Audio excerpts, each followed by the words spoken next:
নমস্কার, welcome back Thama diary channel with another new recipe.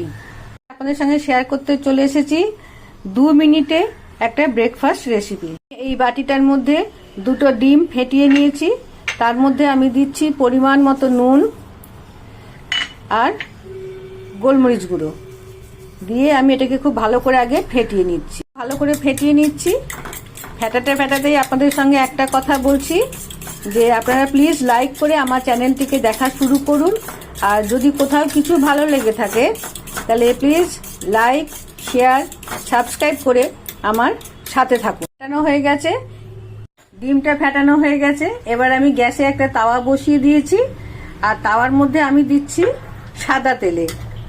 আমি suppose রান্নাটাই করছি সাদা তেলে, আপনারা চাইলে বাটার বা ঘি দিয়েও করতে পারেন। আর হ্যাঁ, সাবস্ক্রাইব করে পাশে রাখার বেল আইকনটিকে প্রেস করে দেবেন, তাহলে আমি যখনই এরকমই কোনো মজার রান্না আনবো সবার আগে আপনার কাছে সেই নোটিফিকেশনটি চলে যাবে। তাহলে চলুন শুরু করে দেওয়া যাক। তাওয়া আমার গরম হয়ে গেছে। এবার আমি একটা পাউরুটি নিয়েছি, নিয়ে ডিমের ওপরে দিয়ে দিলাম, একটু চিলি ফ্লেক্স ওপর দিয়ে ছড়িয়ে দিলাম।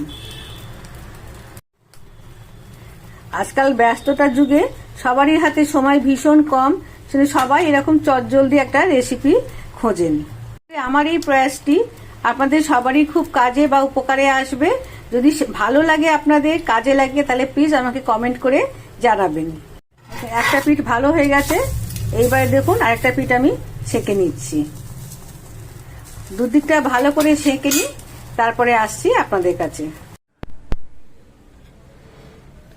তৈরি আমার একেবারে 2 মিনিটের মধ্যে একটা হেলদি, টেস্টি, ইয়ামি ব্রেকফাস্ট। বাচ্চা থেকে বয়স্ক সবারই জন্য খুবই ভালো একটা রেসিপি আর খুব চটজলদি একটা রেসিপি। এটা বাচ্চাদের টিফিন বক্সও দিতে পারেন।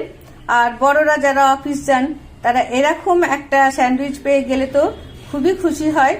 এর সঙ্গে 1 কাপ গরম চা আর একটা ফল, তাহলে এনাফ। বন্ধু, দেখা হচ্ছে আবার অন্য কোনো রেসিপির সঙ্গে। ততক্ষণ আপনারা সবাই ভালো থাকুন, সুস্থ থাকুন। টাটা।